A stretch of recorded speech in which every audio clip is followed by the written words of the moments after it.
Welcome to Demystify Magic with Molly and Madison. I'm Molly, a former skeptic turned full-time energy healer and teacher. And I'm Madison, a born and raised witch running my family's crystal shop. And we're here to explore all things woo through the lens of both science and spirituality so that you can find the moments of magic in your everyday life and create an intentional spiritual practice. So if that's what you're into, find a cozy spot, take a deep breath, and let's demystify some magic. Howdy doody, friends. Howdy doody, friends. We are doing one of my favorite things to do today. We're doing another Q&A. I love doing these because I love that we get to learn so much about what interests you guys. Mm-hmm. And something I found, this is the easiest way for us to get new episodes because we start talking about something and we're like, oh, we could talk about this for the next 45 minutes. We need to table this. Yeah, I have a lot more to say about this. We should probably make a whole episode. Yes. And so we are doing a Q&A today. You guys sent in really, really good questions. I feel like we're getting to a point now where it's like really hard to choose what we're going to talk about. So thank you for all of your lovely questions. And I will shout out, Molly posted a picture of her dog Hercules as the photo to ask for questions on Instagram. If you don't follow us on Instagram, what are you doing? You should maybe try it. You should do that. Yeah. At Demystify Magic. That is where we will often ask for questions. We also have a form that is in the show notes. But Molly, to ask for questions for this episode, posted a picture of Hercules. And the first response that we got, I shit you not, was, is Hercules the cutest dog in the world? I think so. And I just love that. I just want you to know I responded to that person directly. And I said, I don't know, it's a toss-up between him and Woody. Did you really? That's funny. I just wanted to give that person props because that was an excellent response. And we won't be answering it because the answer is obvious. Yeah. It's a toss-up. But first, Molly, what's your magic moment this week? My magic moment is, so my bestie that's not Madison, my bestie that lives near me, my local bestie. My local bestie. My local bestie she got promoted recently. And so she was needing to move across the country in like a month. And I have been avoiding my feelings around it because I'm pretending it's not happening. And it's really healthy, by the way, to do that. You should definitely do that.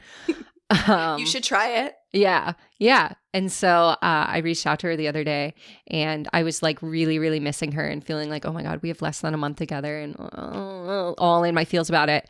And she just casually was like, oh, did I tell you? I got an extension on my relocation. I'm not moving until November. And I was like, thank you, universe.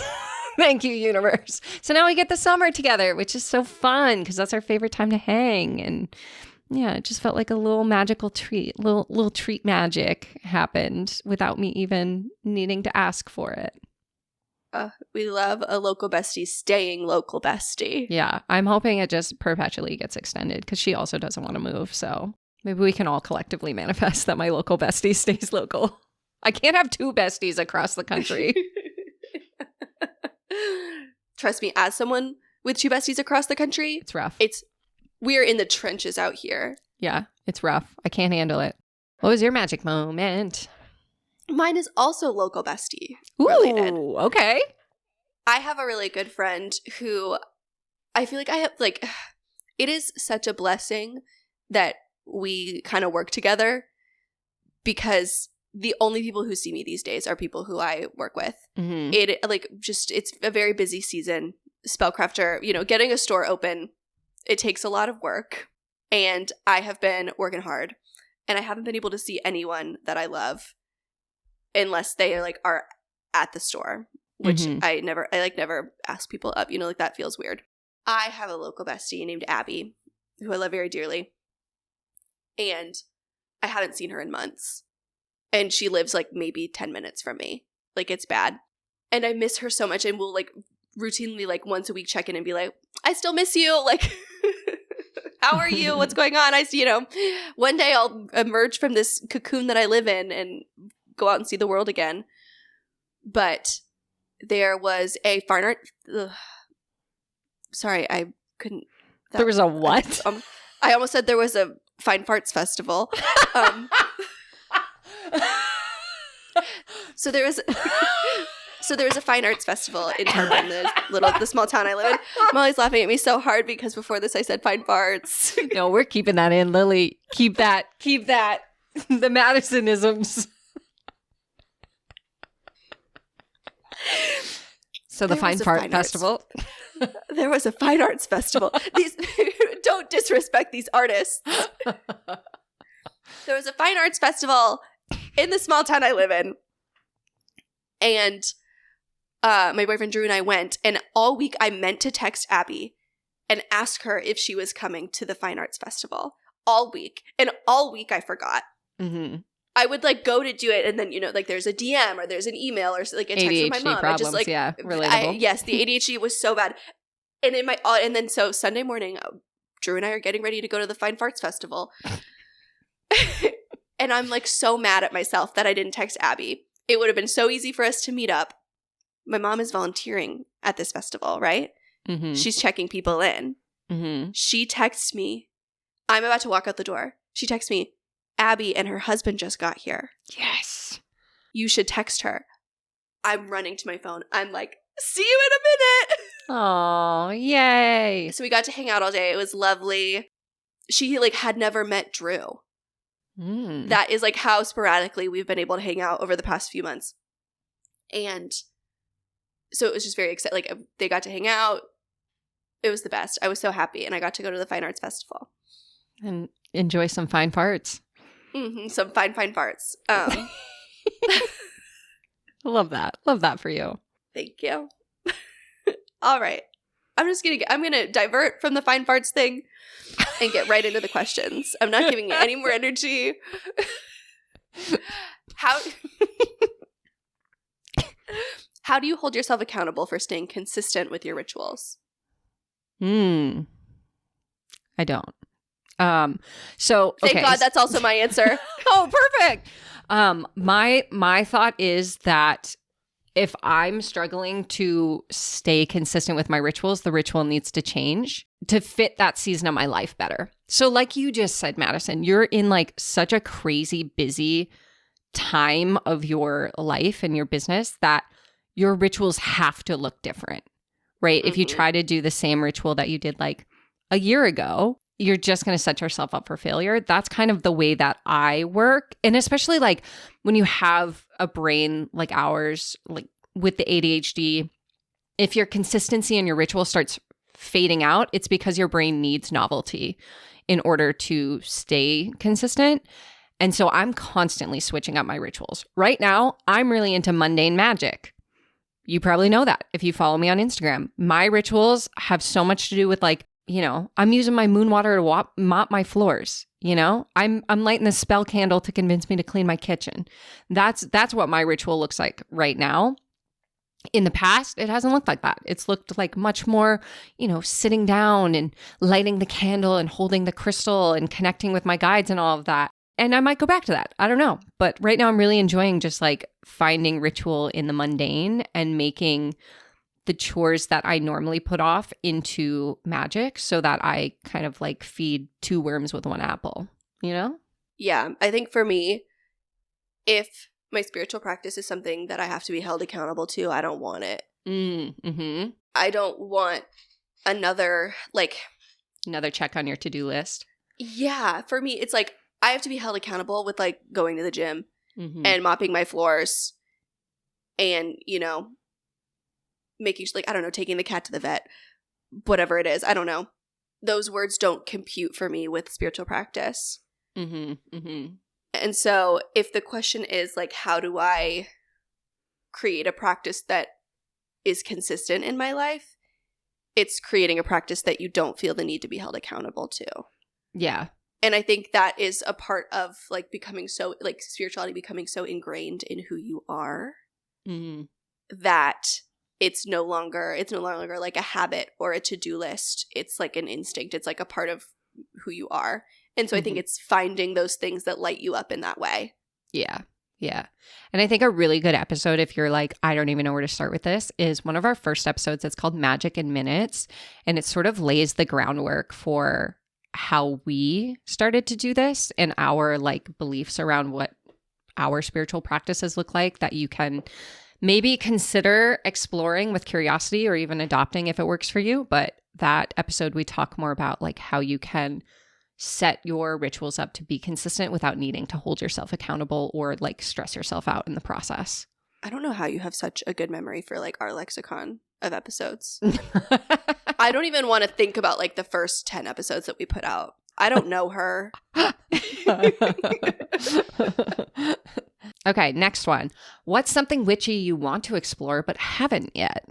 I both love and hate this question because like the big answer is both I don't know and everything. Yeah. I feel very much in this place of like I want to learn about all facets of spiritual practices. Specifically, like I would like to, not for the sake of my own practice, I do want to say, but I want to know more about other cultures and the craft in other cultures. That's something that has like made me feel kind of nervous in my tummy over the past few years.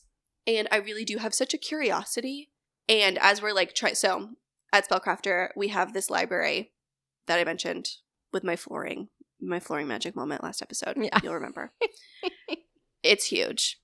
It's this big, big library, and we've got to fill it. And so I've just been like going through all of the like lexicons and all of the catalogs of all of the book publishers that we work with. Mm-hmm. And it's really like ignited this thing in me of like, oh, I want to learn and know everything. I want to have like, I want to see how other people do things. And so I know that that's like not really an answer because it feels like that question is more so like, what do I want to add to my practice? Mm-hmm. But really what has been a focus for me right now in terms of true exploration is I just want to soak up information. I just want to know how everybody experiences everything. And I want to learn about, like, I want to learn more about the Greek pantheon, and I want to learn more about deities across all, like, I think that is so cool because I think the interconnection of how so many different cultures have come to so many similar ideas and ideals really do, like, shape how I see the world. Mm-hmm. And that is something that I really want to explore right now. I love that. I love that. I think for me, it's so interesting because they're definitely like, I'm one of those people that when I feel interested in it, I just go down the rabbit hole. Like I don't not explore. Like it's just, it just takes over. And if I haven't explored something, it's because I intentionally don't want to explore it. Like for instance, I'm fascinated by light language. I don't want to know more about it. Mm-hmm. Because I know myself and I know that once I start exploring something, I go down the rabbit hole and then I can't stop until I feel like I've mastered it. And in order to master it, I have to teach it because I learn through teaching. And so light language, I have a Reiki master that I see for sessions and she does light language and I don't understand it. I think it's real woo. I'm sure there's some basis to it that I don't know of because I don't understand how it works. I don't understand what it is. All I know is that my body really responds to it and I don't want to learn more because I don't want to teach it. Uh-huh. And so for me, I guess I'm going to take this kind of similar that you did of like, what's something witchy that we're currently exploring? And for me, I have really been enjoying exploring the intersection between feminism and witchcraft, but in particular, really looking at intersectional feminism and the intersect with witchcraft has been really interesting to me. So I studied women's studies in college. I have a minor in it. I would have majored in it if they let me, but they wouldn't. And so we've talked in the past how I have a background in social justice work and equality work and anti-violence work. And I'm really interested in how I'm seeing like the threads of that work and the threads of what I learned through college and through working with survivors of sexual violence, weaving similar webs into the history of witchcraft. And it reminds me of when I first started learning about energy work and I started to see like the weavings of energy work on the nervous system weaving into the impact of trauma on the nervous system that I was experiencing in like my work. And so I see this as like this cool kind of like web that I'm untangling for myself that I know is going to like bring two parts of my interests together and two parts of like myself together really. And I'm excited. I'm already seeing like the threads of it weaving into how I approach the practice and how I teach the practice and everything. So that's what I've been learning. It's just like the history of feminism and in witchcraft and those crossovers. What I love so much about you and our friendship is that we have such same different ADHD. Mm-hmm. And so you go down rabbit holes and you learn through teaching. And so then I learn whatever you're learning because you are, as you're learning it, teaching it to me. Because I am very much like I feel so overwhelmed by all the things that I want to rabbit hole down that I like halfway rabbit hole down like 6 things. Mm-hmm. And then I can never like fully get where I want to go. Yeah. And so you just rabbit hole on something that I'm interested in, and then I get to learn about it through you. It's great. I love it. All right. Next up, do you ever have times where you feel like no matter what, you can't connect with the divine? I want to answer this with not an answer. Mm-hmm. Okay. Because like yes and no. I think when I first started practicing, I would say yes wholeheartedly. But what I've learned through my practice is to release expectations of how that connection looks and feels. And so now I feel like I can connect with the divine when I'm washing dishes, or I can connect with the divine when I'm driving, or I can connect with the divine when I'm like at the dentist. It just doesn't always look the same or look like what I quote unquote think it's supposed to. Which I feel like is how I want to answer this question is like, if you're struggling to connect with the divine, practice curiosity and practice releasing expectations of what your connection should look like or does look like. Anything can be a connection to divine. It doesn't have to be like a super deep, intense channeling session. It could just be like finding a little blip of joy in like drinking your morning coffee. Mm-hmm. I love that. I am going to give a real answer. Great. Love that. Because I had a conversation with my friend Anthony, who also is the manager at Spellcrafter, who last time I referenced him on the podcast, he listened and sent me a selfie of like the moment when he heard his own name. So Anthony, if you're listening, I expect that again. Me too. Me too. Sorry. Me too. Send it to me too. Now that Anthony and I are friends, we've met in real life. Now we're friends. I want to be a part of this. Molly met Anthony at the Soft Open, and it's so fun watching all my friends interact with each other, because it is just like, oh, I'm just coordinating a perfect group of people that I love, and all are similar enough that, you know, we all just hang out and it's the best. But we were having a conversation because he's a medium, and we were having a conversation about grief and how a lot of what he does is kind of explaining this concept of the people, and I think this is, I'm going to talk about it within the concept, like, or within the context of losing someone, but I do think it translates to spirit in general. Yeah. The people that you love who you have lost are with you always. Grief creates a block that makes it harder for you to see them. And so you have to process your own grief before you can see what's right in front of you. And I think that this can apply not just like with the big, you know, life-altering grief, but with things like doubt, with self-criticism, with these like, you know, these expectations that we put on ourselves. So maybe I am tying a little bit into your non-answer. But this like being hard on yourself in this way, I think creates that same block. I've really been thinking about this a lot. And Anthony talked about this like maybe 2 or 3 days ago. And it's really like changed a lot of how I see things and how I see spirit and how I see like my own relationship, because I have felt like the cord's been cut between me and abilities.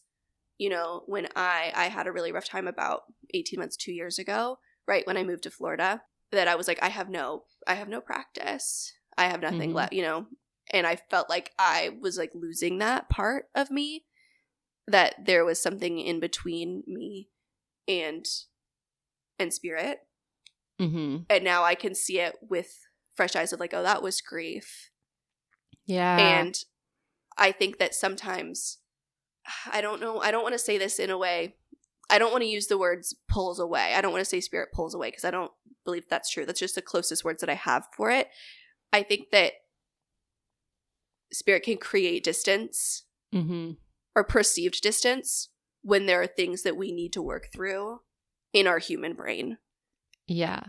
not to dive down the science rabbit hole, but here we go. Here we go. I'm putting on my seatbelt. I'm just thinking about like how the brain works and how the nervous system works. And when you're experiencing grief, when you're experiencing times of great fear, anxiety, stress, scarcity, any of that, and you're in that survival response of your nervous system, right? Your brain doesn't know the difference between the grief of like moving across the country, like 180ing of your life, and a tiger chasing you.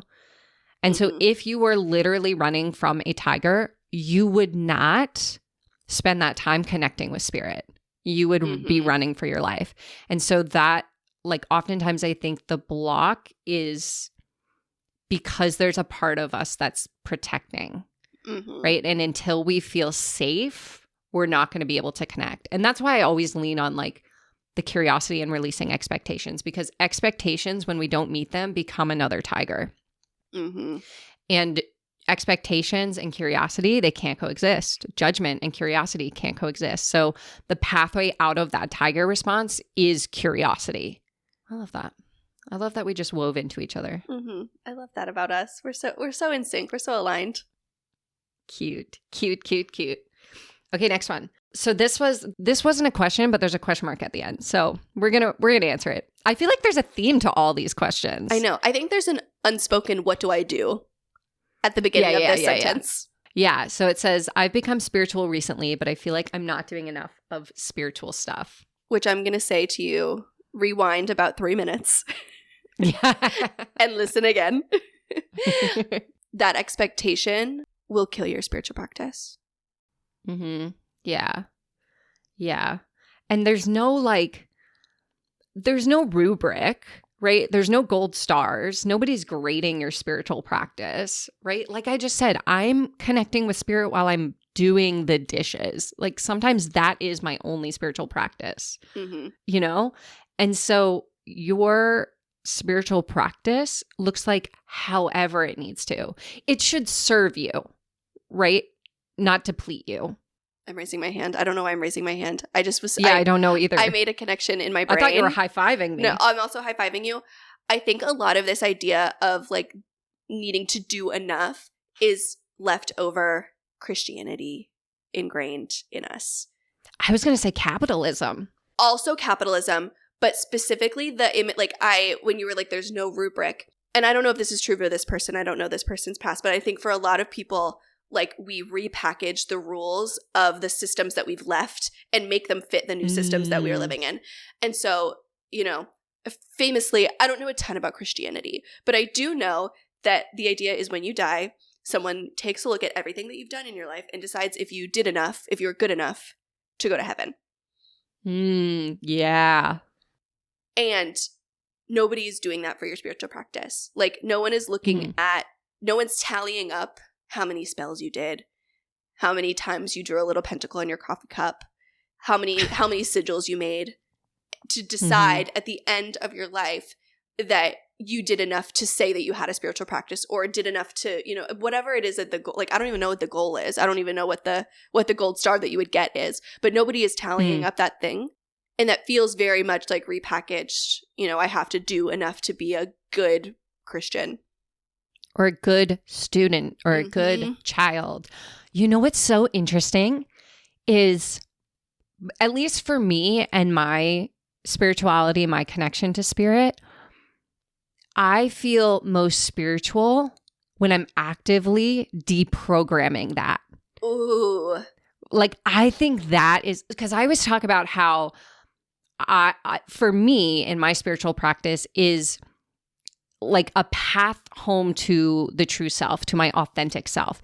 And my authentic self is not judging how much I'm doing, is not trying to do the most, is not trying to make the aesthetic, is not trying to be perfect, get the gold star, do all the things, right?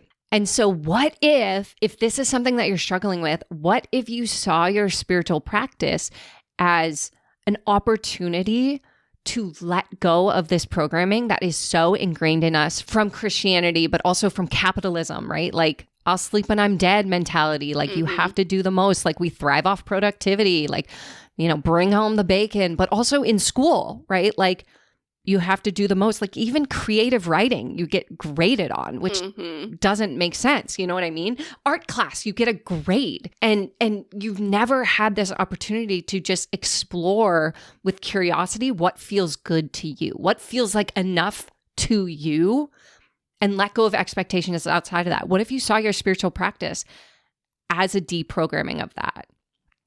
Oof. Molly with the hard hitters. Hey. This is why I love when we do these kinds of episodes, because this is where I feel like I learn the most from you.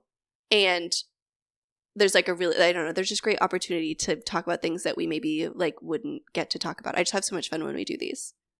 I know. I like how all of these are like kind of the theme is like there's a little bit of a string of like not self-doubt, but like unsuredness. And I feel like the thread for all of these questions is like you get to choose. So like, you know, put your pants on and say this is enough for me.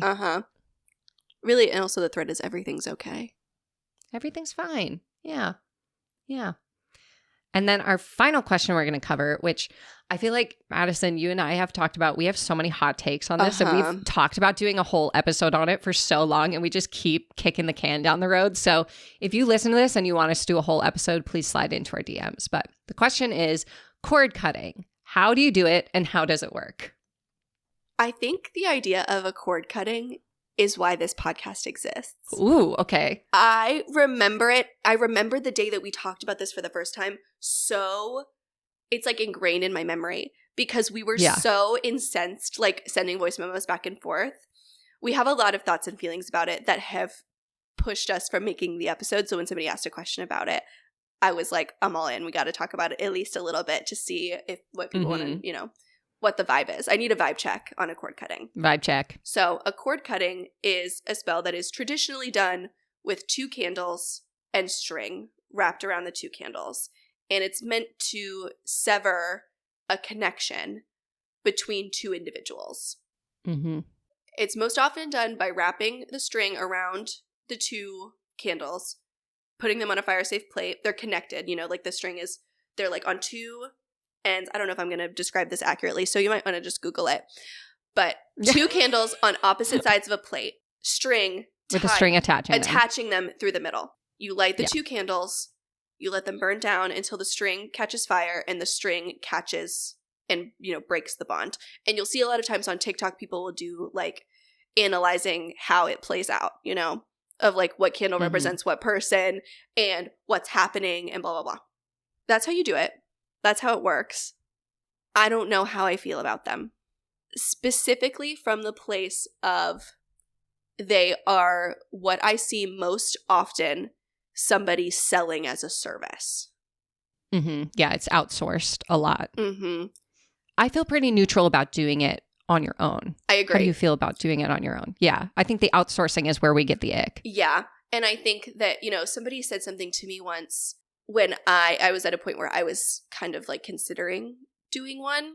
And so like someone who I look up to a lot and has done a lot for me in my personal practice and my craft looked at me and said, some cords are there for a reason. And it was like a gut punch, but it was like the gut punch that I needed in that moment of someone to tell me, you know, like I think that cord cuttings as an idea, they feel very spiritual to me in the fact that they are so symbolic. Like I understand them as a need. Like sometimes something feels so big that I need to see it break. I need to see myself removed. And so I do feel neutral about doing them for yourself, but I do want to just give that disclaimer because that was what I needed to hear in that moment. I don't think it was right for me in that time of my life. And so if it's something that you're considering doing, just hear some cords are there for a reason. And that doesn't have to apply to you. Yeah. But if you feel like it does, you know, noodle on it, sit with it a little bit. Yeah. I'll tell you why I feel apprehensive about outsourcing something like this. And it's because if you've listened to this pod for a while, you know I have a background in working with survivors of sexual violence. I also have a background working with survivors of domestic violence. And part of the work of advocacy in that with those folks who've experienced those things is helping them regain their power and control over their life because it's been taken from them, right? That's what abuse is, right? Like someone taking power and control from another person and not allowing them to have it. And so as an advocate, we had very strict boundaries around, we don't tell people what to do. We show them, we lay out all the options like a menu, and we walk through each one and we support whatever they choose, no matter what it is, no matter what I think about it, no matter what anyone else thinks about it. And the reason for that is because if I tell you, you should do this, I'm taking more power from you. I'm doing more harm than good. And so I think I see a lot of cord cuttings done for people who are leaving abusive situations or in abusive situations. And I feel really hesitant about like whether or not those are doing more good or more harm. Because if you are outsourcing that, and if someone is saying like, I can't break this connection on my own, I need someone to do it, I need to pay someone to do it, and the other person is saying, yes, you need to pay me to do it, here's all of my marketing, here's why you need to pay me to do it instead of doing it on your own, then it's just handing your power from one person to another person, or someone else now taking your power and telling you, you don't have the autonomy to do it on your own. You don't have the power to do it on your own, which is frankly not true. And I think that is gross. And I am like notoriously like very against spiritual teachers who don't consistently give the power back to the person that they're supporting. Because for me, like I always live my, and you know, take what resonates, leave the rest, right? But I always live as a spiritual teacher as my job, my role is to help connect you with your own inner teacher. And so I have very strict boundaries around like whatever I do, whether it's Reiki training, whether it's a one-on-one session, whether it's reading, it's always in putting the power back in your hands. And I don't know if that's just like my value system and my background coming through, but I think that's why I get the ick around like seeing people selling cord cuttings or seeing people outsourcing cord cuttings, because it just feels like a transfer of that power and not a reclaiming of that power, which really is like how the spell works, why it's so powerful. Yeah, and I think that's why it's gotten such a bad rep for me, that it just like in general now gives me the ick a little bit. And I think it's just because it's like one of the very few spells that I see marketed. Yeah. And specifically, it is so easy to do. Yeah. And it's always marketed towards vulnerability. That's the thing that I don't like. It's always marketed towards like the person who's experiencing abuse or the person who's experiencing, you know, stalking. I see a lot of like stalking cord cuttings, which is just like... I don't like that. My thing is in that there's no cord there. In my opinion, sorry, now I'm upset. Please. In my opinion, with a like the whole point, not the whole point. No, I don't, the whole point of a stalker. Like stalkers, there's no cord. Yeah. Okay. If we that's a fixation. Yes, but also if we say that, hey, Madison, you have a cord with your stalker, you need to pay me to remove it. Now you're getting blamed. That is victim blaming. That is saying that you are responsible for that stalker's behavior, which is frankly not true. That is giving. Like when you walk, like when a woman approaches, like not a woman, I don't know. It's always been a woman. It's giving. Tells me. What was she wearing? It's giving when someone walks up to you and says, "Oh my God, you've been cursed. I can see it all over you. Give me $20 and I'll take it off." Yes. And at the same time, on like an institutional societal level, it's giving. Well, did you say no? Did you cut the cord? Did you cut the cord? Right, like. That is not okay. And I only see them marketed to women. Yes. So anyways, we have lots of feelings on this. So if you'd like a whole episode, and I would love to talk about how to do one on your own. There'd be a lot of shouting in that episode, just so you know. I know. I'm really, through talking about it, I'm like, oh, my beef is not with cord cutting. No, my beef is with the bigger societal ramifications we have with spirituality being marketed in this way. Yeah. So if you want a whole episode, let us know. Yeah, now I'm all riled up. Yeah, if you agree with us, please slide into our DMs. If you think we're totally off base, we are so open to hearing a different perspective. So again, we're not against cord cutting as a ritual. We just think it's gross the way that most people market it. And I'm not anti-outsourcing spell work. No. I am team delegation. You know? I am anti-outsourcing your power. Yes. Yeah. Mic drop. See you next week. We love you very much. All right. See you next week. Bye. Bye. Thanks for listening to Demystify Magic with Molly and Madison. If you want to learn more about us, you can find all our links in the show notes. We'd love to know what you think of today's episode, so drop us a review or give us a shout out on social media. And don't forget to let us know your magical moment of the week. Okay, love you. Bye.